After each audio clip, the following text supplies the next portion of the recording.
আসসালামু আলাইকুম। আজকে আমি আপনাদের সাথে ছোট বড় সকলের পছন্দ এই হোমমেড চকলেটের রেসিপিটি শেয়ার করব। এই চকলেটটি কিন্তু খেতে দোকানের চকলেটের থেকে অনেক বেশি মজা, আর সামান্য কিছু উপকরণ দিয়ে এই চকলেটটি বানিয়ে নিতে পারেন। এই জন্যই প্রথমে আমি ডার্ক চকলেট নিয়ে নিচ্ছি। ডার্ক চকলেটটাকে একটা গ্রেটার দিয়ে গ্রেট করে নিতে পারেন, অথবা এভাবে ছুরি দিয়ে কেটে নিতে পারেন। আমি ছুরি দিয়ে কেটে নিচ্ছি। ছোট ছোট টুকরো করলে এতে মেল্ট করতে অনেক বেশি সুবিধা হয় এবং দ্রুত মেল্ট হয়ে যায়। তাই আগে ভালো করে গ্রেট করে নিতে হবে, অথবা এভাবে কেটে নিতে হবে। এই পর্যায়ে একটা পাত্রে ফুটন্ত গরম পানি নিয়ে নিচ্ছি। এই পানিটা কিন্তু অবশ্যই ফুটন্ত গরম পানি হতে হবে। ফুটন্ত গরম পানিতে কেটে রাখা চকলেটটা মেল্ট করে নিব। এটা মেল্ট হতে 2 মিনিটের মতো সময় লাগতে পারে। একটু নেড়েচেড়ে সুন্দর করে মেল্ট করে নিতে হবে, যাতে ভেতরে কোনো রকম লাম্পস না থাকে। চকলেটটা কিন্তু অবশ্যই ডাবল বয়লারে এভাবে মেল্ট করে নেবেন, কোনোভাবেই চুলায় বসানো যাবে না। চুলায় চকলেট মেল্ট করতে গেলে চকলেটটা কিন্তু পুড়ে যেতে পারে। তাই এইভাবে একটা পাত্রে পানি নিয়ে চকলেটটাকে ভালো করে মেল্ট করে নেবেন। নিশ্চয়ই দেখতে পাচ্ছেন আমার চকলেটটা প্রায় মেল্ট হয়ে গিয়েছে এবং খুব সুন্দরভাবে মেল্ট হয়েছে, কোনো রকম দানাদার ভাব নেই।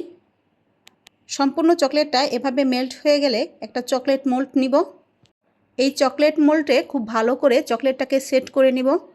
চকলেটটা কিন্তু পানি থেকে নামিয়ে সাথে সাথে সেট করে নিতে হবে, ঠান্ডা হয়ে গেলে সেট হতে চাইবে না। সম্পূর্ণ চকলেটটা দেওয়া হয়ে গেলে একটু ট্যাপ করে নেবেন, দেখবেন খুব সুন্দরভাবে চকলেটটা সেট হয়ে যাবে। এ পর্যায়ে একটু হোয়াইট চকলেট নিয়ে নিব। চকলেট বার থেকে একটু চকলেট কেটে নিচ্ছি। এ পর্যায়ে হোয়াইট চকলেটটাকেও ব্ল্যাক চকলেটের মতো মেল্ট করে নিব। ফুটন্ত গরম পানিতে বসিয়ে চকলেটটাকে ভালো করে মেল্ট করে নিচ্ছি।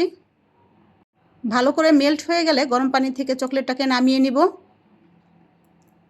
প্রজাপতি শেপের একটা মোল্ড নিয়ে নিয়েছি। এখানে দিয়ে দিচ্ছি কিছুটা চকলেট ডাস্ট। এই চকলেট ডাস্টটা আমি গোল্ডেন কালার নিয়ে নিয়েছি। আপনারা চাইলে সিলভার কালার ডাস্টে ইউজ করতে পারেন, অথবা ডাস্ট না দিলেও হবে। যেহেতু প্রজাপতিটা আমি হোয়াইট এবং গোল্ডেন কালারের ভিতরে বানাবো, সেই জন্য আমি একটু চকলেট ডাস্ট ইউজ করছি। আপনারা চাইলে এটাকে বাদ দিতে পারেন।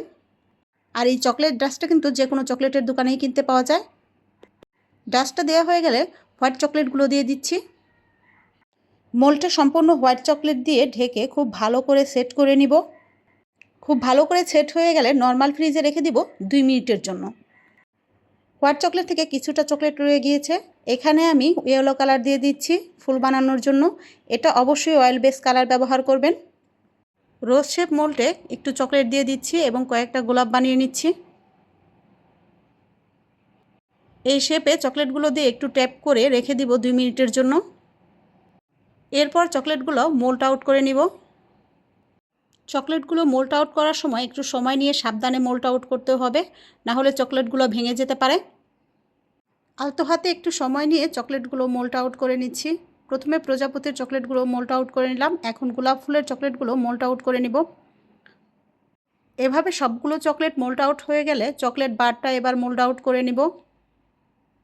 এই চকলেটটা খেতে কিন্তু অসাধারণ হয়। আপনাদের বাচ্চাদের যদি এইভাবে চকলেট বানিয়ে দেন, দেখবেন দোকানের চকলেট আর খেতেই চাইবে না।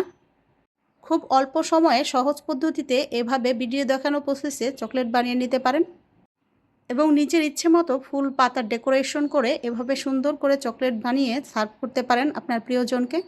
এই চকলেটের ভিডিওটা কেমন লাগলো অবশ্যই কমেন্ট বক্সে কমেন্ট করে জানাবেন। সবাইকে অসংখ্য ধন্যবাদ।